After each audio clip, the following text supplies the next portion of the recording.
How do I know if I'm training hard enough? Yeah, that's a good one.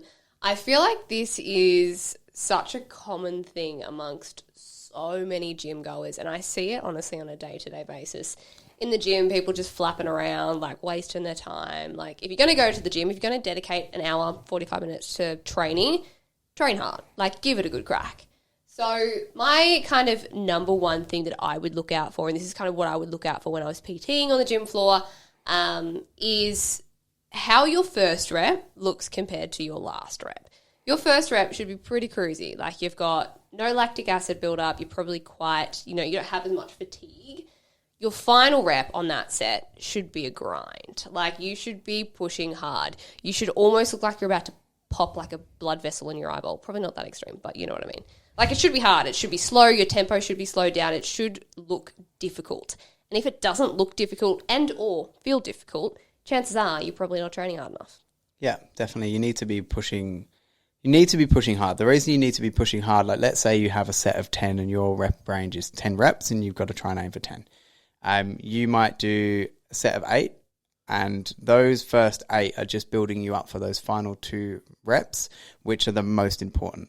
So that's where it's super important to get a heavy enough weight that is going to be challenging enough. Now, one thing that you can do to test this, to go, okay, am I lifting a heavy enough weight for the number of reps that I have, is on the first, second, last set of whatever exercise you want to test yourself on, just do as many reps with that weight as possible. Keep the technique the same, keep the tempo the same and the control, and just do as many reps as you possibly can until you literally fail. Obviously do that safely, but fail the set and get used to failing, because that shows you where you are in terms of your rep maxes. And we often teach our clients rep maxes, and what that means is basically, let's say again, we've got a set of 10. If you want to be using a 10 rep max, that would mean you physically cannot do 11 reps with that weight. Okay, if you were to increase the weight, you wouldn't get to 10. If you were to try and get to 11, you would fail the 11th rep. And that shouldn't necessarily be always like the case with every single set that you do and every single exercise that you do with how hard you should be pushing. But that gives you a good idea as how hard you should actually push, because that's where you're going to get the most benefit in terms of building muscle and building strength. And I think that it's really important to know this red line. Know this point where you're like, I couldn't push harder if I tried. If you've been, a gym goer for a little while now and you've never actually experienced what that red line feels like, you need to go in there and you need to do it and you need to experience it, because until you've done that, you don't actually know if you have more left in the tank to give. So do it, fail safely. Obviously, that's really important.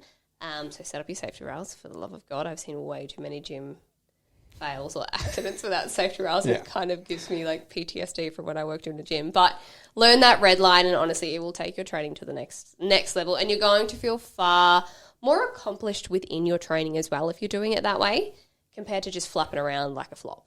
Yeah, flapping around like a flop. I don't mean to offend anyone, but... Coaching Society's next merch, flapping around like a flop. Don't flap around like a flop. I love it. Sometimes the shit that comes out of my mouth, I don't know. I know. Anyway. I think with that, like, that's why you've got a certain number of reps on your program. Like, all of your programs will be different. Every one of our clients' programs will be different based on their journey and the phase that they're in. And that's how we as coaches will dictate how intense you will be training, is by giving you a rep range. So, for example, if we give you a rep range of 15, we know that you're going to be using quite a light weight compared to if we give you a rep range of 5, where you're going to be using quite a heavy weight, because if you're pushing to a point where, or lifting at a point where 5 reps is tough, you will be obviously lifting at a higher intensity when we look at the amount of weight that you're lifting. Spot on. Love it.